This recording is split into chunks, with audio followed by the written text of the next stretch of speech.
Welcome to ప్రవాహ media news. ముందుగా headlines చూద్దాం.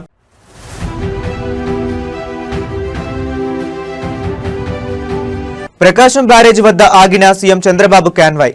కృష్ణానది వరద ప్రవాహంపై స్వయంగా తనిఖీ.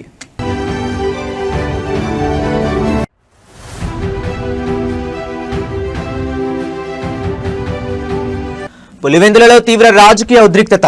హోరెత్తిన వైఎస్ఆర్సీపీ నిరసన ర్యాలీ.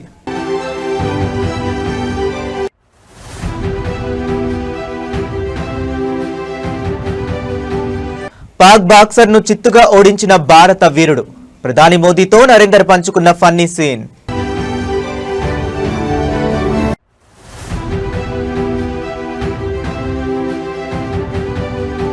దివంగత పెద్ది సుదర్శన్ రెడ్డి కుటుంబాన్ని పరామర్శించిన బీఆర్ఎస్ అధినేత కేసీఆర్. విజయవాడలో జరిగిన ప్రపంచ ఆదివాసీ దినోత్సవంలో పాల్గొని తిరుగు ప్రయాణమైన ఆంధ్రప్రదేశ్ ముఖ్యమంత్రి నారా చంద్రబాబు నాయుడు ప్రకాశం బ్యారేజ్ వద్ద తన కాన్వాయ్ను కొద్దిసేపు ఆపారు. బ్యారేజ్ వద్ద కృష్ణానది నీటి ప్రవాహాన్ని, ఎగువ నుంచి వస్తున్న ఇన్ఫ్లోను ఆయనే స్వయంగా పరిశీలించారు. ఈ సందర్భంగా నీటిపారుదల శాఖ అధికారుల నుంచి నీటి నిల్వలు, కాలువలకు విడుదల చేస్తున్న నీటి వివరాలను అడిగి తెలుసుకున్నారు. పట్టిసీమ ఎత్తిపోతల పథకం ద్వారా ఈ సీజన్లో ఇప్పటి వరకు ఏకంగా 17.52 టీఎంసీల గోదావరి నీటిని కృష్ణానదికి విజయవంతంగా తరలించినట్లు అధికారులు ముఖ్యమంత్రికి వివరించారు. ఎగువ నుంచి భారీగా వస్తున్న వరద ప్రవాహాల కారణంగా గోదావరి నది నుంచి ఇప్పటి వరకు 521 టీఎంసీల నీరు సముద్రంలో కలిసినట్లు అధికారులు వెల్లడించారు. పట్టిసీమ ద్వారా సమృద్ధిగా గోదావరి జలాలు వస్తున్న నేపథ్యంలో కృష్ణా డెల్టాలోని పంటలకు వివిధ కాలువల ద్వారా నీటిని విడుదల చేస్తున్నామని సీఎం చంద్రబాబు తెలిపారు. ప్రస్తుతం కృష్ణా తూర్పు ప్రధాన కాలువ నుంచి 3928 క్యూసెక్కులు, పశ్చిమ ప్రధాన కాలువ నుంచి 3115 క్యూసెక్కులు, గుంటూరు ఛానల్ నుంచి 115 క్యూసెక్కులు, మొత్తం కాలువలకు కలిపి 7158 క్యూసెక్కుల నీటిని సమర్థవంతంగా సరఫరా చేస్తున్నారు. పంట కాలువలకు నిరంతరం నీరు అందిస్తూ రైతాంగానికి ఇబ్బంది లేకుండా చూడాలని అధికారులను సీఎం ఆదేశించారు.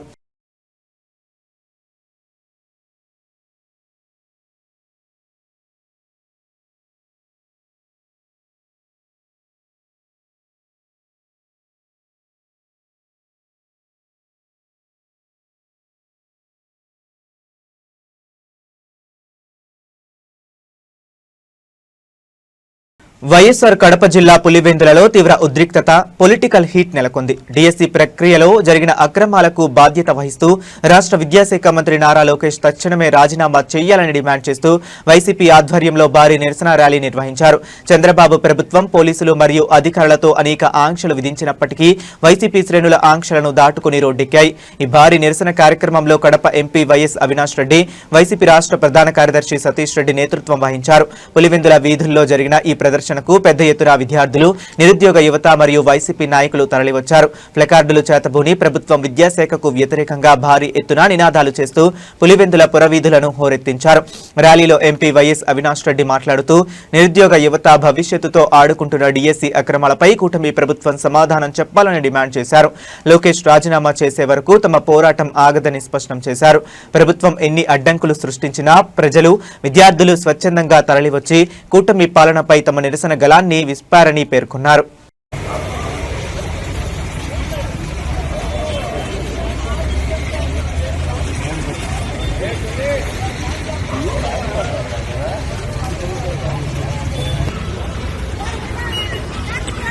ర్యాలీ చేయొద్దని ఇచ్చారు మా ఎమ్మెల్యే గారికి నోటీసు. మేము కార్యకర్తలు వచ్చాం ఆఫీసుకి, టిఫిన్లో భోజనాలు పెట్టుకున్నాం,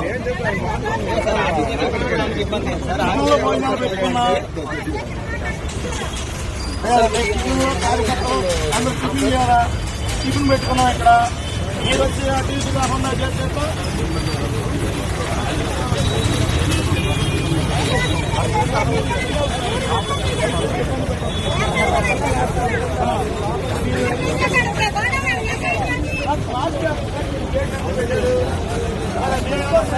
అంటే పార్టీ కాబట్టి ఎవరు రాకూడదా?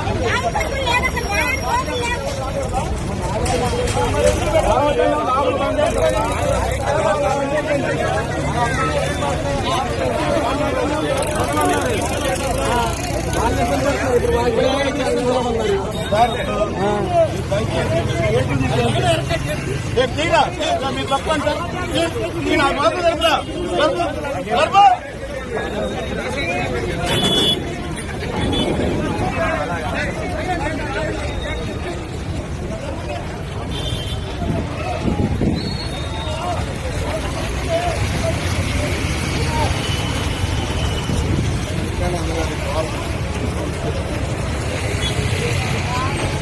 రింగ్లో ప్రత్యర్థులను పంచ్లతో దిగ్బంధించే భారత బాక్సింగ్ స్టార్ కామన్వెల్త్ మోడలిస్ట్ నరేందర్ బేర్వాల్ ఇటీవల ప్రధాని నరేంద్ర మోదీని కలిసిన సందర్భంగా ఒక వినోదాత్మక సంఘటనను పంచుకున్నారు. 2015 వరల్డ్ మిలిటరీ గేమ్స్ లో తాను పాకిస్తాన్ బాక్సర్ ను ఓడించిన తరువాత చోటు చేసుకుంటున్న ఈ ఆసక్తికర ఉదాంతం వింటే ఎవరికైనా నవ్వు ఆగదు. 2015 world military games boxing Chowk లో పాకిస్తాన్ బాక్సర్ ను నరేందర్ బేర్వాల్ చిత్తుగా ఓడించారు. ఆ మ్యాచ్ పూర్తయిన తరువాత ఆ పాకిస్తాన్ ప్లేయర్ నరేందర్ దగ్గరకు వచ్చి తీవ్ర నిరాశతో మాట్లాడారట. నీ పేరు చూస్తే నరేందర్, నీకు శిక్షణ ఇచ్చిన కోచ్ పేరు నరేందర్, ఇక మీ దేశ ప్రధాని పేరు కూడా నరేంద్ర మోదీ, చివరకు నాకు నరేంద్ర అనే పేరు వింటుంటే తీవ్ర ద్వేషం వచ్చేసింది అంటూ సదరు పాక్ బాక్సర్ తన ఆవేదనను వెళ్లగక్కారట.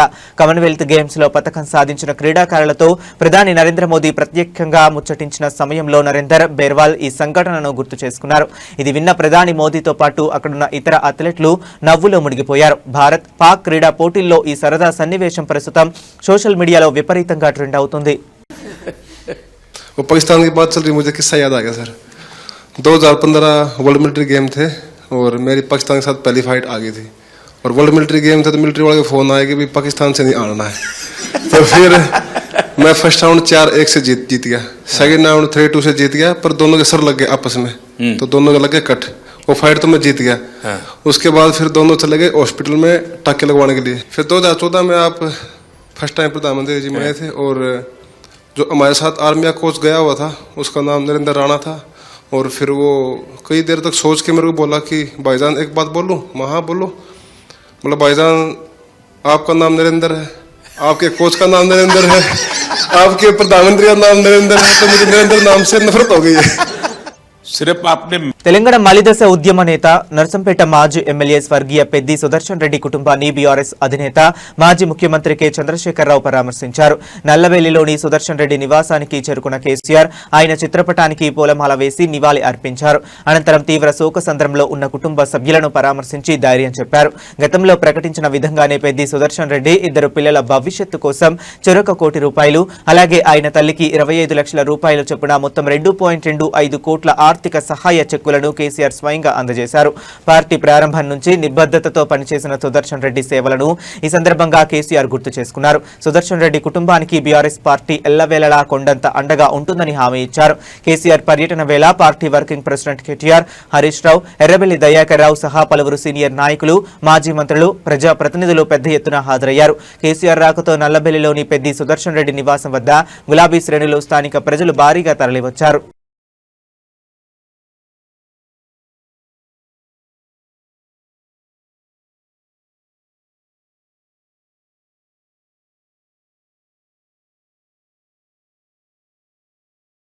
విశాఖపట్నంలో తీవ్ర ఉద్రిక్త వాతావరణం నెలకొంది. డిఎస్సి ప్రక్రియలో అవకతవకలు జరిగాయంటూ విద్యాశాఖ మంత్రి నారా లోకేష్ రాజీనామాకు డిమాండ్ చేస్తూ వైసీపీ పిలుపునిచ్చిన రాష్ట్ర వ్యాప్త నిరసన ర్యాలీలకు పోలీసులు అడ్డుకుంటున్నారు. విశాఖ దక్షిణ నియోజకవర్గ పరిధిలోని జగదాంబ జంక్షన్ వద్ద పోలీసులు భారీగా మోహరించడంతో తీవ్ర అలజడి రేగింది. వైసీపీ నేతలు, కార్యకర్తలు పెద్ద ఎత్తున ర్యాలీగా బయలుదేరడానికి సిద్ధమవగా ప్రదర్శనలకు ఎలాంటి అనుమతి లేదంటూ పోలీసులు వారిని అడ్డుకున్నారు. జగదాంబ సెంటర్ కు వెళ్లే దారులన్నింటినీ ముళ్ల కంపలు, బారికేడ్లతో దిగ్బంధించారు. ర్యాలీలో పాల్గొనేందుకు వస్తున్న నాయకులను, ముందస్తుగా పలువురు కీలక నేతలను పోలీసులు అదుపులోకి తీసుకున్నారు. రహదారులపై మోహరించిన పోలీసులతో వైసీపీ శ్రేణులు తీవ్ర వాగ్వాదానికి దిగాయి. నిరుద్యోగుల భవిష్యత్తు కోసం శాంతియుతంగా నిరసన తెలియజేస్తుంటే ప్రభుత్వం పోలీసుల బలగాలతో అణిచివేసే కుట్ర చేస్తుందని వైసీపీ నేతలు మండిపడుతున్నారు.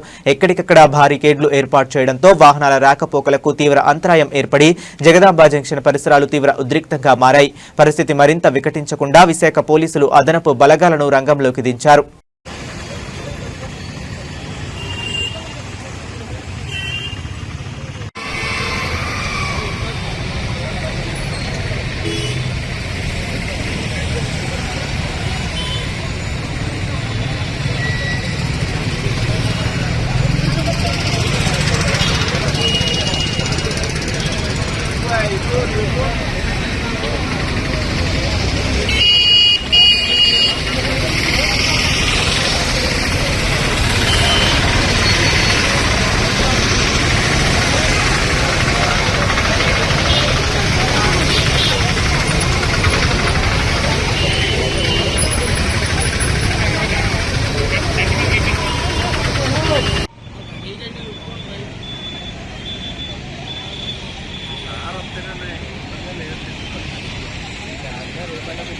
వరంగల్ జిల్లా నర్సంపేట పట్టణంలో తీవ్ర ఉద్రిక్త వాతావరణం నెలకొంది. బీఆర్ఎస్ మాజీ ఎమ్మెల్యే పెద్ది సుదర్శన్ రెడ్డి విగ్రహం కోసం నిర్మించిన గద్దెను కాంగ్రెస్ ప్రభుత్వం, మున్సిపల్ అధికారులు కూల్చివేయడంతో స్థానిక బీఆర్ఎస్ శ్రేణులు తీవ్ర ఆగ్రహం వ్యక్తం చేశాయి. ఈ చర్యకు నిరసనగా మాజీ మంత్రి ఎర్రబెల్లి దయాకర్ రావు నేతృత్వంలోని బీఆర్ఎస్ నాయకులు రోడ్డుపై బైఠాయించి భారీ ధర్నాకు దిగారు. రాజకీయ కక్ష సాధింపు చర్యలో భాగంగానే కాంగ్రెస్ ప్రభుత్వం అర్ధరాత్రి వేళ గద్దెను కూల్చివేసిందని ఎర్రబెల్లి దయాకర్ రావు తీవ్ర స్థాయిలో మండిపడ్డారు. నిరసన తెలుపుతున్న ఎర్రబెల్లి దయాకర్ రావును మరియు ఇతర ముఖ్య నేతలను పోలీసులు అదుపులోకి తీసుకునేందుకు ప్రయత్నించగా బీఆర్ఎస్ కార్యకర్తలు, నాయకులు పోలీసుల కాన్వాయ్ను, వాహనాలను చుట్టుముట్టి తీవ్రంగా అడ్డుకున్నారు. పోలీసులకు, బీఆర్ఎస్ శ్రేణులకు మధ్య తీవ్ర తోపులాట, వాగ్వాదం చోటు చేసుకోవడంతో నర్సంపేట ప్రధాన రహదారి రణరంగంగా మారింది. ప్రతిపక్ష నేతలను అక్రమంగా అరెస్ట్ చేయాలని చూస్తే ఊరుకునేది లేదని కార్యకర్తలు పోలీసు వాహనాలను ముందు బైఠాయించి కాంగ్రెస్ ప్రభుత్వానికి వ్యతిరేకంగా పెద్ద ఎత్తున నినాదాలు చేశారు. పరిస్థితి మరింత ఉద్రిక్తంగా మారడంతో నర్సంపేటలో భారీగా పోలీసు బలగాలను మోహరించారు.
వరంగల్ జిల్లా నల్లబెల్లి వైపు బీఆర్ఎస్ అధినాయకత్వం కదిలింది. ఇటీవల అకాల మరణం చెందిన నర్సంపేట మాజీ ఎమ్మెల్యే, బీఆర్ఎస్ సీనియర్ నేత స్వర్గీయ పెద్ది సుదర్శన్ రెడ్డి సంతాప సభలో పాల్గొనేందుకు పార్టీ వర్కింగ్ ప్రెసిడెంట్ కేటీఆర్, మాజీ మంత్రి హరీష్ రావు హైదరాబాద్ నుంచి ప్రత్యేకంగా నల్లబెల్లికి బయలుదేరారు. బీఆర్ఎస్ ముఖ్య నేతలతో కలిసి వారు ఈ కార్యక్రమంలో పాల్గొన్నారు. నల్లబెల్లిని పెద్ది సుదర్శన్ రెడ్డి స్వగృహం వద్ద ఏర్పాటు చేసిన సంతాప సభకు కేటీఆర్, హరీష్ రావు హాజరై ఆయన చిత్రపటానికి పూలమాలలు వేసి ఘనంగా నివాళి అర్పించారు. తెలంగాణ ఉద్యమం నాటి నుంచి నమ్మకమైన భాగస్వామిగా పార్టీ బలోపేతంలో పెద్ది సుదర్శన్ రెడ్డి అందించిన అసమాన సేవలను ఈ సందర్భంగా గుర్తు చేసుకున్నారు.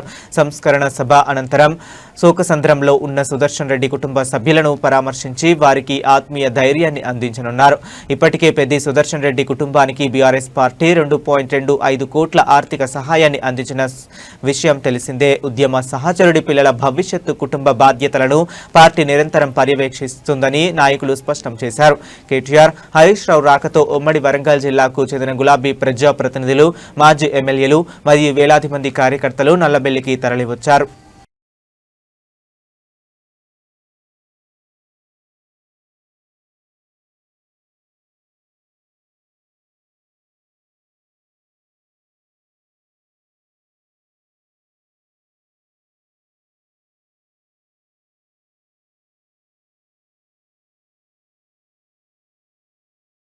తెలంగాణ రాజకీయంలో బీఆర్ఎస్ నేత మన్నే క్రిషాంక్ మరో సంచలన అంశాన్ని బయటపెట్టారు. ముఖ్యమంత్రి రేవంత్ రెడ్డి సోదరుడు అనుముల కొండల్ రెడ్డికి చెందిన Tesseract advanced systems private limited company వ్యవహారాలపై ఆయన తీవ్ర స్థాయిలో ధ్వజమెత్తారు. కేవలం 1 లక్ష పెట్టుబడితో నడుస్తున్న ఈ కంపెనీ వెనుక భారీ అక్రమాలు జరుగుతున్నాయని ఆరోపించారు. ఏరోస్పేస్ అండ్ డిఫెన్స్ సిస్టమ్ తయారీ రంగానికి చెందినదిగా చెప్పుకుంటున్న టెసెరాక్ట్ కంపెనీకి అసలు డిఫెన్స్ ఉత్పాదకతకు కావలసిన డిపిఐఐటి లైసెన్సే లేదని క్రిషాంక్ వెల్లడించారు. లైసెన్స్ లేకుండా అసలు ఎలాంటి వస్తువులు మ్యానుఫ్యాక్చరింగ్ చేయకుండానే ఈ కంపెనీ ఖాతాల్లోకి ఏకంగా ₹1 కోటి ఫారెన్ ఎక్స్చేంజ్ ఆర్నింగ్ ఎలా వచ్చాయని ఆయన ప్రశ్నించారు. మరింత దారుణమైన విషయం ఏంటంటే ఏరోస్పేస్ వంటి కీలక రంగంలో ఉన్నాయని చెప్పుకుంటున్న ఈ కంపెనీలో ఒక్కరంటే ఒక్క ఉద్యోగి కూడా లేరని బీఆర్ఎస్ నేత ఆరోపించారు. పటాన్చెరులో శ్రీకృష్ణనగర్లో ఉన్న ఒక చిన్న ఇంట్లోనే ఈ కంపెనీ చిరునామా చూపించారని, పేర్లు కూడా కేవలం ₹1,00,000 క్రిషాంక్ ఆధారాలను ప్రదర్శించారు. బూటకపు కంపెనీ వ్యవహారాలపై ప్రభుత్వం తక్షణమే సమాధానం చెప్పాలని మన్నే క్రిషాంక్ డిమాండ్ చేశారు. ఇక అన్నిటికంటే పెద్ద నేరం ఏంటిదంటే ఇవాళ ముఖ్యమంత్రి గారు చేసిన నేరం ఈ యొక్క తెలంగాణ ఏరోస్పేస్ అండ్ డిఫెన్స్ ఇల్లేదైతుందో దీనికి ఈ భూమిని కేటాయించారు. 100 కోట్ల పైన విలువ గల రావిరియాలలో 4th సిటీ గేట్వే అని అంటారు. 4th సిటీ ఎందుకబ్బా అంటే ఇగోండి దీనికోసం కొండల్ గారికి 20,234 చదరపు మీటర్ల భూమి అంటే సుమారు 5 ఎకరాల భూమి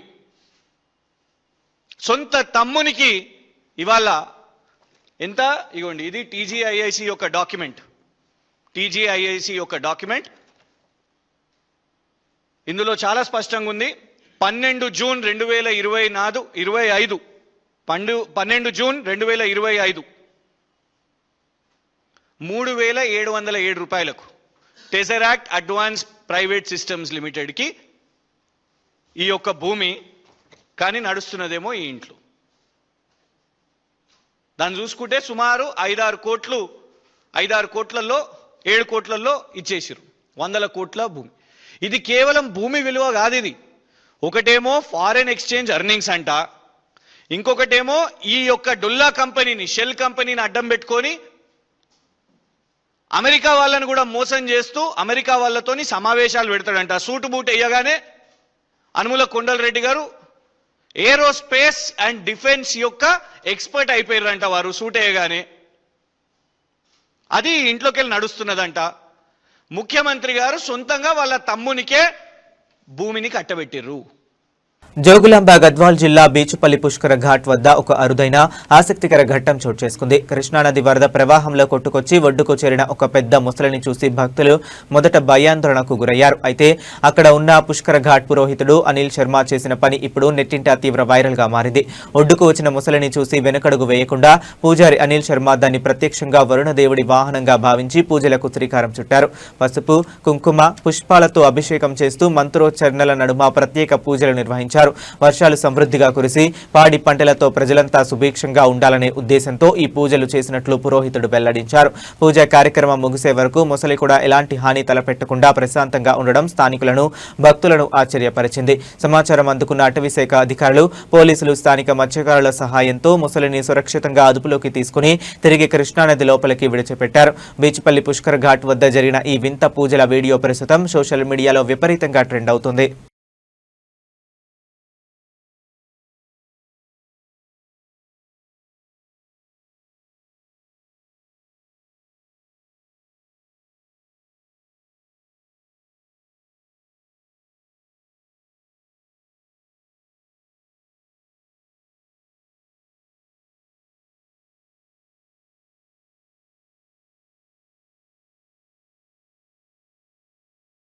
Medchal TGS RTC bus depot పరిధిలో ఒక అభినందనీయమైన ఘటన చోటు చేసుకుంది. బస్సులో ప్రయాణిస్తున్న ఒక ప్రయాణికుడు తన విలువైన వస్తువులతో కూడిన బ్యాగ్ను సీటుపైనే మరచిపోగా దిగిపోయి దాన్ని గమనించిన డిపో కండక్టర్ సిబ్బంది తమ నిజాయితీని చాటుకున్నారు. వెంటనే ఆ బ్యాగ్ను సురక్షితంగా ప్రయాణికుడికి అప్పగించి అందరి ప్రశంసలు అందుకున్నారు.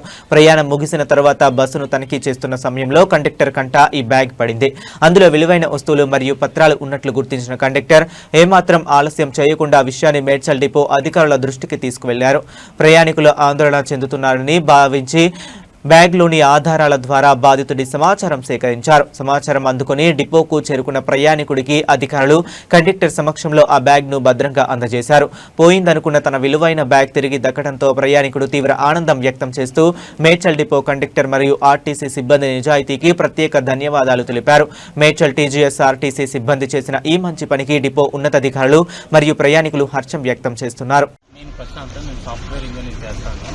నిన్న రాత్రి నేను ఇంటికి పోయే దారిలో కేబిఎస్పీ టు ప్యాట్ని టికెట్ తీసుకున్నాను. నేను 1:15కి కేబిఎస్పీలో బస్సు ఎక్కాను. 1:45కి ప్యాట్నీలో దిగే సమయంలో నేను బ్యాగ్ మర్చిపోయాను బస్సులో. సో నేను జేబీఎస్లో ఉన్న దానికి ఎంక్వైరీకి పోయాను, ఇక్కడికి వెళ్ళాను. కాకపోతే ఇక్కడ కూడా పోలీస్ స్టేషన్లో కూడా కంప్లైంట్ ఇచ్చాను. కాకపోతే మార్నింగ్ సార్ వాళ్ళు ఎంటైర్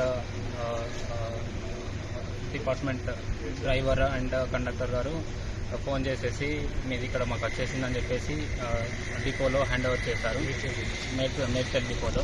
సో ఇవాళ మాకు వచ్చేసాక చూసుకుంటే మాకు అన్ని రకాల ఏమేమైతే బ్యాగ్లో ఉన్నాయో, ల్యాప్టాప్, 2 lakhs ప్లస్ క్యాష్, అన్ని రకాల వస్తువులు మాకు హ్యాండ్ ఓవర్ చేశారు. ఇలా చేసినందుకు డ్రైవర్ గారికి, కండక్టర్ గారికి, సిఐ సార్ గారికి, ఎంటైర్ స్టాఫ్కి ధన్యవాదాలు తెలుసు. నాది Medchal depot sir. 215 night out service duty చేస్తుండగా పటేల్గూడ టు సికింద్రాబాద్ స్టేషన్ వెళ్తుండగా ఒక ప్యాసింజరు ప్రమోద్ అనే ప్రశాంత్ అనే వ్యక్తి నా బస్సులో 1:15 రాత్రి అర్ధరాత్రి 1:15 సమయంకు ఎక్కారు. కేపీహెచ్బి టు ప్యాట్నీ వరకు ఆ యొక్క బ్యాగు మర్చిపోయారు. మేము రిటర్న్లో వస్తుండగా బ్యాగ్ చూసేసరికి మా దగ్గర పెట్టుకొని తెల్లారి మార్నింగ్ మా డిపో మేనేజర్ గారికి మరియు సిఐ గారికి ఇంటిమేషన్ ఇచ్చాము. మార్నింగ్ ఇన్కమింగ్ అయినాక మా సిఐ గారి సమక్షంలో, ఏడీసీ గారి సమక్షంలో, విజిలెన్స్ అధికారుల సమక్షంలో ఆ యొక్క బ్యాగు, క్యాష్ 2 lakhs, మళ్ళీ ల్యాప్టాప్, ఇతర సామాగ్రి, వాచ్, ఇవి 2 పర్సులు, ఇవన్నీ హ్యాండ్ ఓవర్ చేయడం జరుగుతుంది. హైదరాబాద్ బులియన్ మార్కెట్లో బంగారం, వెండి కొనుగోలుదారులకు కాస్త ఉపశమనం లభించింది. గత కొన్ని రోజులుగా హెచ్చుతగ్గులకు లోనవుతున్న పసిడి వెండి ధరలు ఇవాళ స్వల్పంగా తగ్గుముఖం పట్టాయి. రానున్న పండుగలు, శుభకార్యాల సీజన్కు ముందు ధరలు తగ్గడంతో వినియోగదారులు ఆనందం వ్యక్తం చేస్తున్నారు. హైదరాబాద్ ప్రధానంగా 24 క్యారెట్ల 10 గ్రాముల మేలైన బంగారం ధర 380 తగ్గి ప్రస్తుతం 1,50,970 రూపాయలకు చేరుకుంది. అదేవిధంగా ఆభరణాల తయారీకి ఉపయోగించే 22 క్యారెట్ల 10 గ్రాముల పసిడి ధర 350 మేర తగ్గి 1,39,300 వద్ద పలుకుతుంది. దేశీయ, అంతర్జాతీయ మార్కెట్ ప్రభావంతో పసిడి ధరల్లో ఈ మార్పు నమోదైంది. మరోవైపు వెండి ధర కూడా కొనుగోలుదారులకు పెద్ద ఊరటనిచ్చింది. కేజీ వెండి ధర ఏకంగా 4,900 మేర తగ్గి మార్కెట్లో 2,45,000గా నమోదు కావటం విశేషం. అయితే 2 తెలుగు రాష్ట్రాల్లోని వివిధ నగరాలు మరియు స్థానిక జ్యువెలరీ వర్తకులను బట్టి రేట్లలో స్వల్ప తేడాలు ఉండే అవకాశం ఉంది. అంతేకాకుండా ఈ రేట్లకు అదనంగా 3% జీఎస్టీ వర్తిస్తుందని మార్కెట్ నిపుణులు గుర్తు చేస్తున్నారు.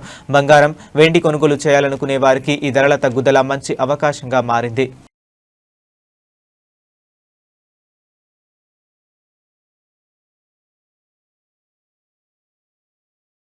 బంగాళాఖాతంలో మళ్లీ వాతావరణ చలనాలు మొదలయ్యాయి. ఈ నెల 13వ తేదీన బంగాళాఖాతంలో మరో అల్పపీడనం ఏర్పడే అవకాశం ఉందని భారత వాతావరణ శాఖ వెల్లడించింది. దీని ప్రభావంతో ఇవాల్టి నుంచి శనివారం వరకు కోస్తాంధ్ర, రాయలసీమ వ్యాప్తంగా అక్కడక్కడ వర్షాలు కురిసే అవకాశం ఉందని అధికారులు తెలిపారు. నైరుతి రుతుపవనాల సీజన్ ప్రారంభమైనప్పటి నుంచి ఎల్నినో ప్రతికూల ప్రభావ వాతావరణంపై తీవ్రంగా పడింది. ఇప్పటి వరకు బంగాళాఖాతంలో పలు ఆవర్తనాలు, అల్పపీడనాలు ఏర్పడినప్పటికీ బలమైన వర్షపాతాన్ని ఇవ్వలేకపోయాయి. చెదురుమదురు జల్లులు తప్ప రాష్ట్రంలో ఆశించిన రీతిలో భారీ వర్షాలు నమోదు కాలేదు. దీంతో జలాశయాల్లో నీటి మట్టాలు అనుకున్న స్థాయిలో పెరగక రైతాంగం తీవ్ర ఆందోళన చెందుతుంది. ఈ నేపథ్యంలో ఈ నెల 13న ఏర్పడబోయే అల్పపీడనమైన నైరుతి రుతుపవనాల్లో చురుకుదనాన్ని తీసుకొస్తుందా లేదా అని వాతావరణ నిపుణులు, రైతులు ఉత్కంఠగా గమనిస్తున్నారు. ఈసారి అల్పపీడనం బలపడి కోస్తా మరియు రాయలసీమ జిల్లాల్లో విస్తారంగా వర్షాలు కురిస్తేనే ఖరీఫ్ పంటలకు ఊరట లభిస్తుందని వ్యవసాయ రంగ నిపుణులు భావిస్తున్నారు.